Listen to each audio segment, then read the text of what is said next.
it's weird. Like you don't sort of hold, someone's baby up and say, me and my girlfriend just had this baby. Oh, imagine you did.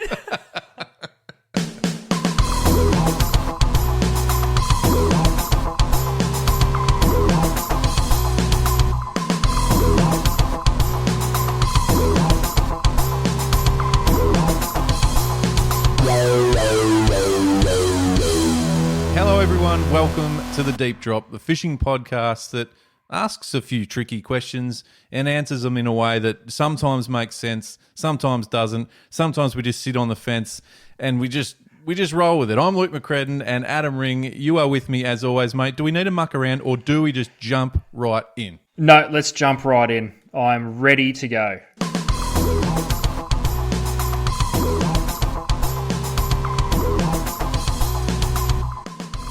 How far is too far with Sounders? What a question to start off the podcast. How far is too far with Sounders? Because we have seen one of the biggest technological leaps in fishing in the last 2 years with Sounders. We've had side scan, down scan, structure scan. We've now got live target. We've got live imaging. It's basically an ultrasound underwater that you're watching live on a screen. And it has been massively controversial, Luke, especially in the tournament scene, as we've seen with barra fishing and also with cod fishing in those tournament scenes, where there are anglers cruising up the river and not casting until they can see a fish live on their active target or the equivalent to some of the other ones. There's a few different names it goes by. But is it cheating? I've got a really simple answer. No, it's not. It's not cheating. Gee, I mean, throwing the cheating word around's a bit heavy, isn't it? But I mean, I'm open to you elaborating a bit more on the no answer because I'm not. By the way, I'm not saying it is, but I'm just intrigued with this. I mean, you're across sounders and electronics more than I am. I'm going to put that out there straight away, Ads. But I also feel like you and I were sort of have been on this journey with sounders. We worked in a tackle shop once upon a time, believe it or not, ladies and gentlemen, and we had a wall of sounders that the best you could probably get was 6 or 7 inch, and lucky to be colour. And yeah, that's right. And colour was a big deal. Then it just sort of was every season. Reps would drop by hard and go, here's what's new, and it was impossible to keep up with. I gave up, hence why I don't know much about them anymore. And to a point, I did as well. It got way too hard to keep up with. And before we know it, we're X amount of years down the track, and we're talking about watching TV on the sounder until, like you say, people aren't putting a cast in until they've seen the fish, not just a fish, the fish they want to actually hook, which is phenomenal. Yeah. It's phenomenal. And look, I'll put my hand straight up and say I haven't had a play around or been on a boat and had some experience with what we're calling, I don't know, active targets, one name, or live scan or whatever. Yeah. But from what I've seen from people showing me videos of their own sounder shots and screen, it is just amazing. So I suppose not to get too overawed by it all and go back to the question of how far is too far and is it cheating? I mean, I think that the one thing I would say about how far is too far, for me, it's tech. Tech's never going to stop. Tech's going to evolve as long as we're alive. And so to say something like, is it too far, is probably a bit harsh because, let's be honest, when we were first pulling out a flip phone, which was one of the greatest achievements of the human race, we thought, where do they go from here? And that was before there was an iPad or a touchscreen phone or you know what I mean? So I don't think, like, how far is too far? Who knows? Who knows what will be next? It's kind of hard to think about what could be next after looking at these amazing monitors and what the scanners are producing. But there will be something.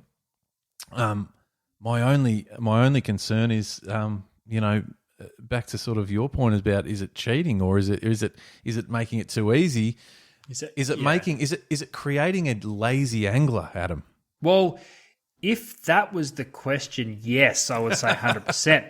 And that was one of the little asterisks that I was going to allude to. So in a comp setting, the reason I say I shouldn't say cheating. Cheating is probably harsh.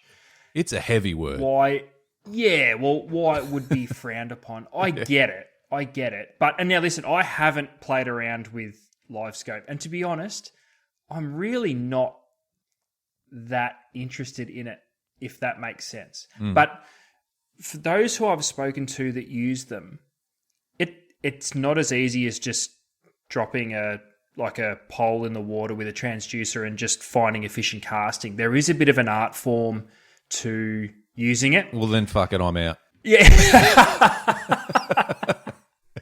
It's already too hard. It's already Gold. too hard. Gold. Because trying to translate where you're pointing the transducer to what's actually being sort of translated on the screen are two completely different things.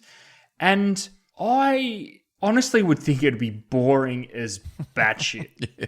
Like the whole point of fishing and the whole point of learning about it and being obsessed with it and enthralled in it is that constant learning of it. And then just when you think you've got it nutted out, something changes and just drops you down a peg. Fishing's such a humbling existence. And I just don't see how that could be exciting.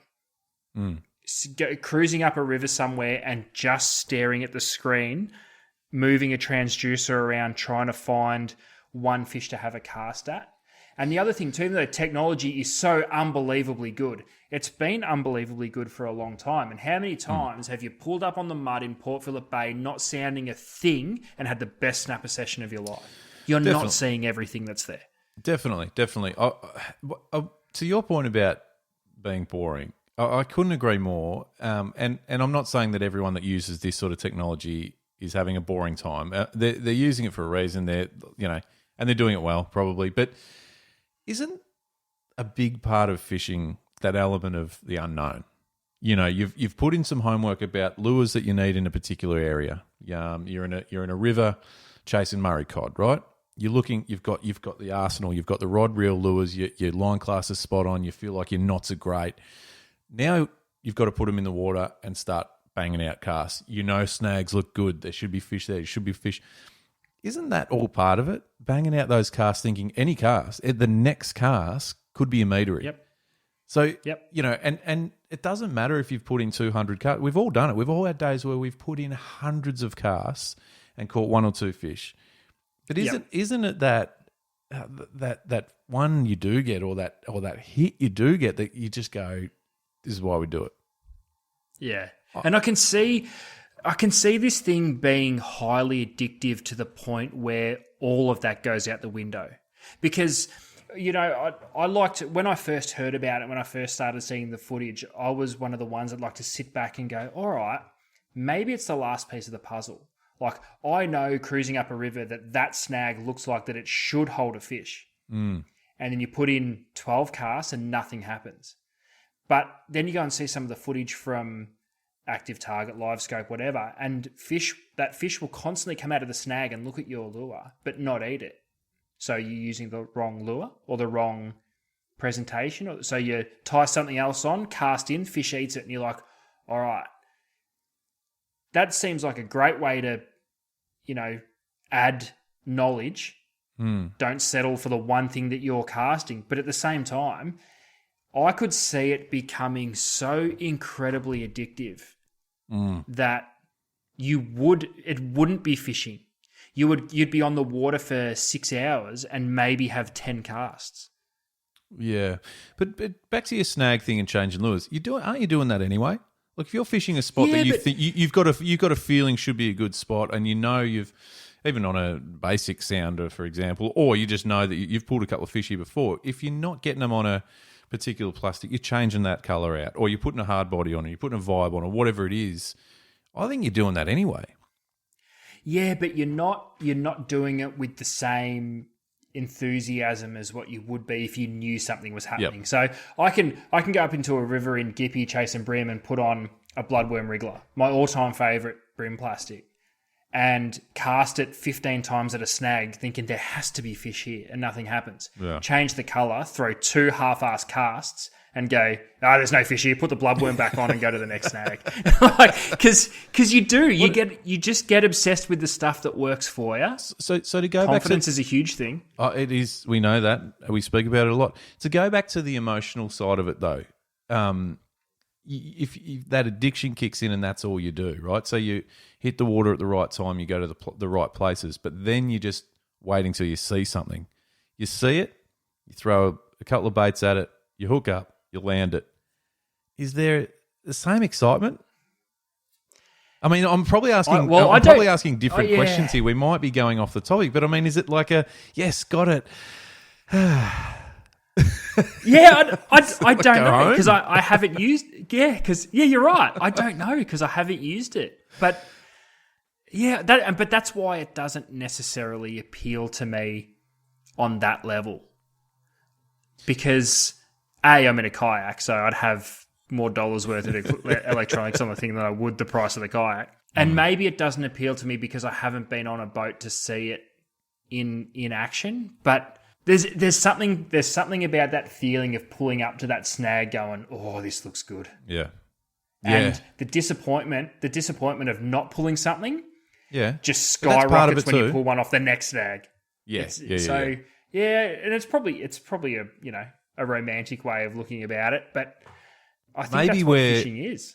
Maybe we're being a bit old fuddy-duddies, Adam, now that we're, entering our later Yeah, I don't know. 30s. Because ultimately, getting back to the question, I don't think it should be classed as cheating or unfair or, hey, don't hate the player, hate the game. It's evolving so quick. You either, you get up with it or you just put up and shut up, I reckon. Nah, fair call. We should wrap that one up there. How far is too far with Sounders ads? What's your final call on it? There's no too far. Nah. Just try and keep up and enjoy the ride. As far as it needs to go, try and keep up. Love it.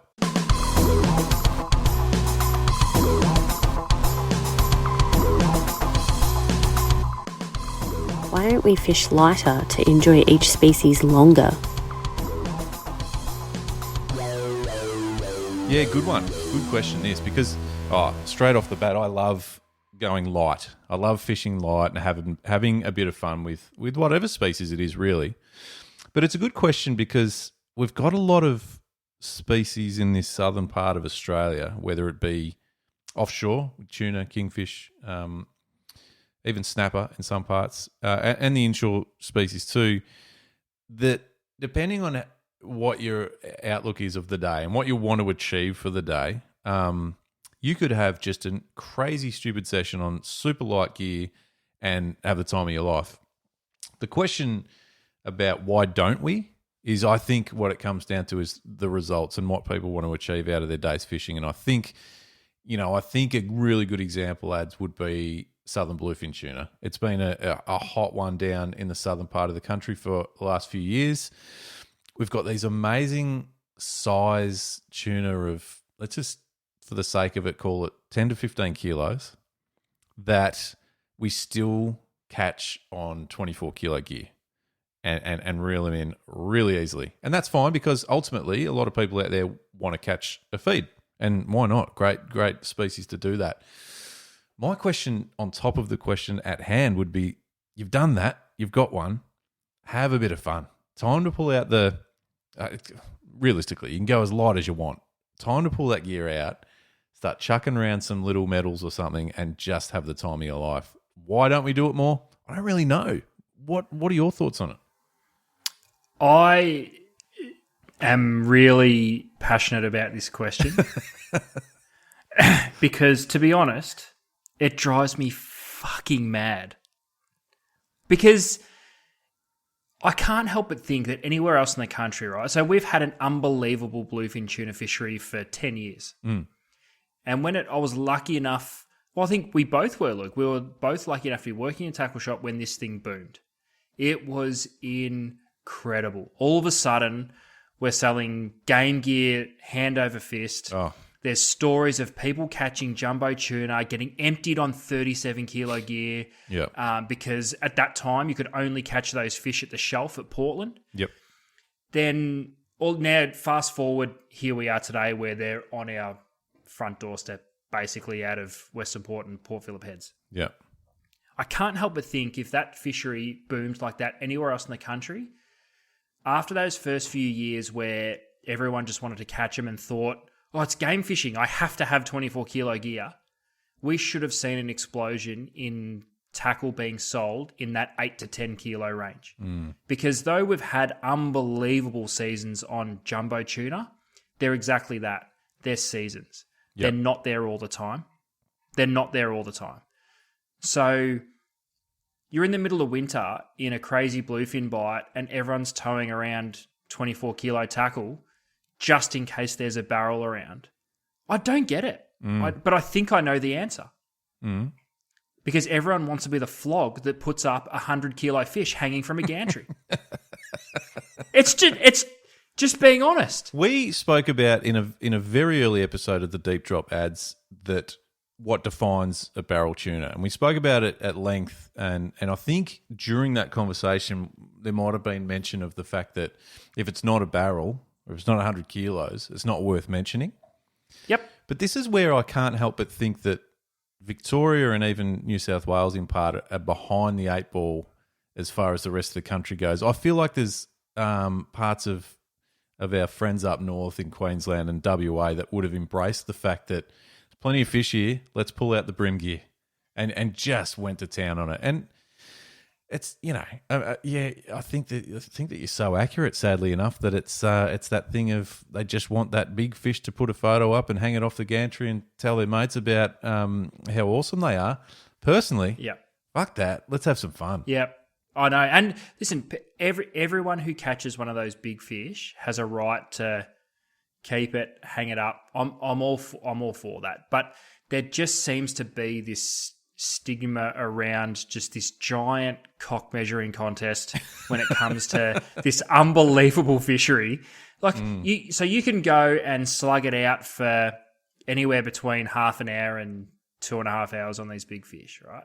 Or what if I said you could go out for a day on 10 kilo gear, catch 8 tuna, 10 tuna, have an absolute ball. If you don't angle them properly, that fight could take 20 minutes.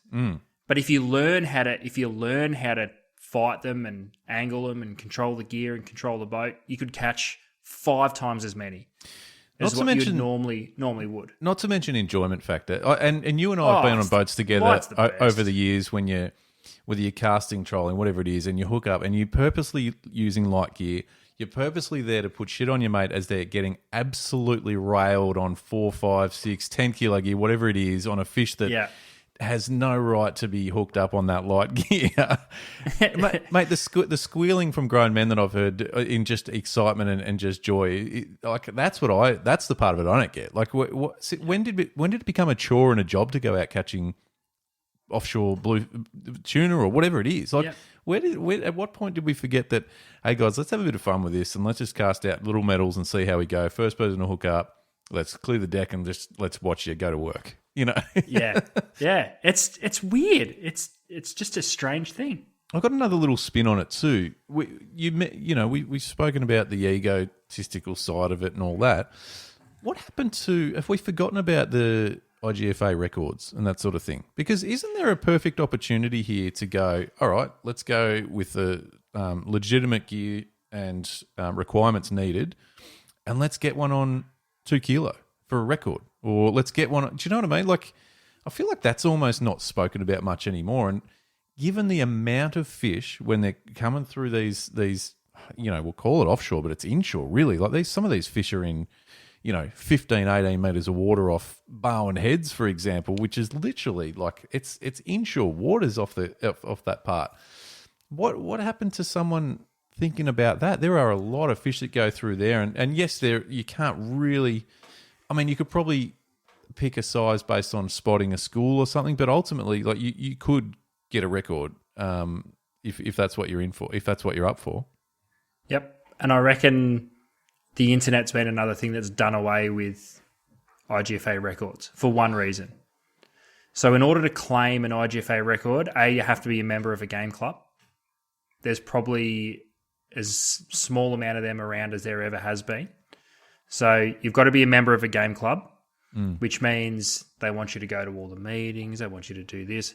Then you've got to make sure that your double to hook is the required length. You've got to send it away to get tested and looked at. Or you can catch an 8-kilo fish on 130-pound gear, sit in a chair and skip it in, and then at the end of it, hold it up and put it on social media, and thousands of people think this is the best dude ever. Why would you bother with a record? Because the old IGFA record book was the social media of its time. You got the records and you saw your name on it going, hell yeah, I'm King Dingaling. Now you just put it on Facebook. I just think you've answered it. I just think you've answered it perfectly and beautifully, Adam. Well done. Just to finish there, I reckon I'm just making this call. This is the Deep Drop podcast. If people want to reference this one day, I reckon there'll be a resurgence in the excitement and enthusiasm around IGFA records at some point in the near future, because other shit will get old and it'll be like, what can we go to? This is something that's set up. I want to put my name into the history books. I'm just saying. Do you know when that'll happen? No. It'll happen. No, it'll happen when there's an easier way to claim the record and it's digital. Yeah. We live in a lazy digital. Whether it be some funky app that I haven't seen yet, or something where all of a sudden you're now connected to the whole world in essentially the world's biggest fishing competition, and it's just people trying to one-up each other. That actually sounds really cool, because there will be something in place that you can look at live going, I held a record for about 15 seconds and then some, old mate over in Nova Scotia just knocked me off by 500 grams. And then, how cool would that be? Mate, can you write this down? We're going to patent this idea as soon as this episode's done. That is magnificent. You can create your own leagues. It's like the NBA League Pass of fishing. You can chat. You can get in chats. Oh, mate, some of the banter with old mate from Yugoslavia. Where was he from? Nova Scotia. Same. I think that's a thing. I reckon we should write that down, Luke. Okay.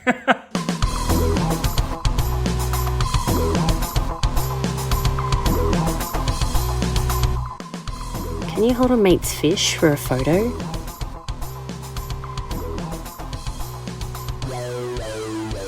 Can you hold a mate's fish for a photo? I think I'm kind of a little bit embarrassed that we have to answer this, Luke, because it's never okay. No way. It is never okay to hold a mate's fish. Now, I've heard every excuse under the sun. It's a team effort. No, it's not. The dude that's on the rod claims the fish, and you can claim whatever you want.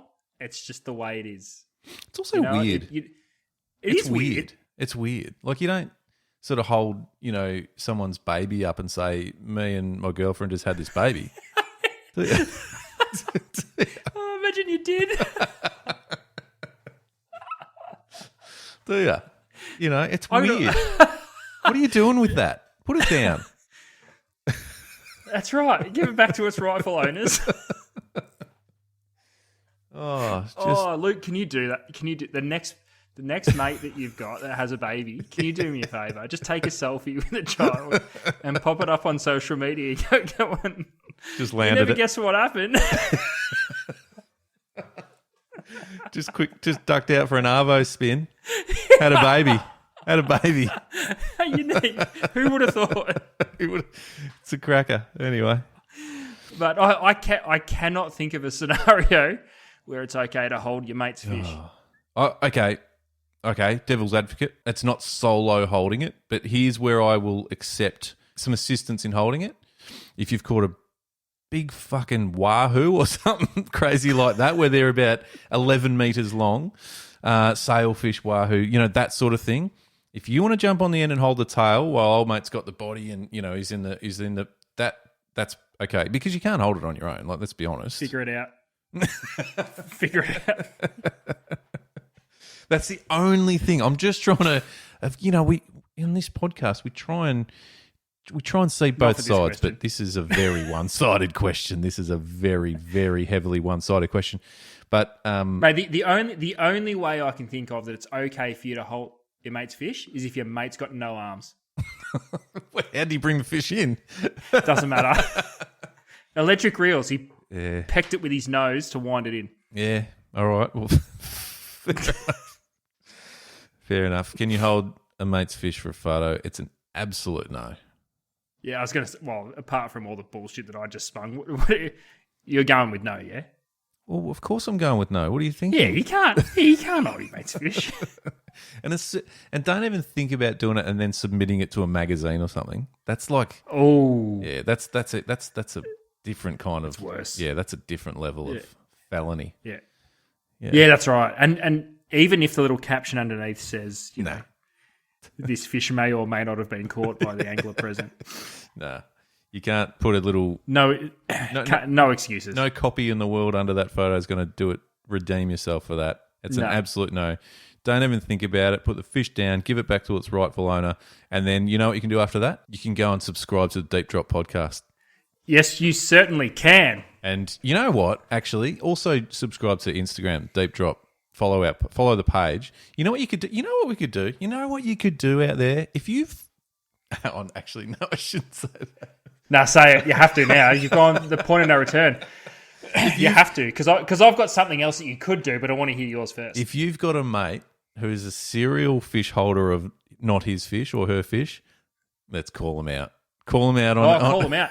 Well, Instagram. you know what I thought? Tag your mate who's a bloody put me fish down.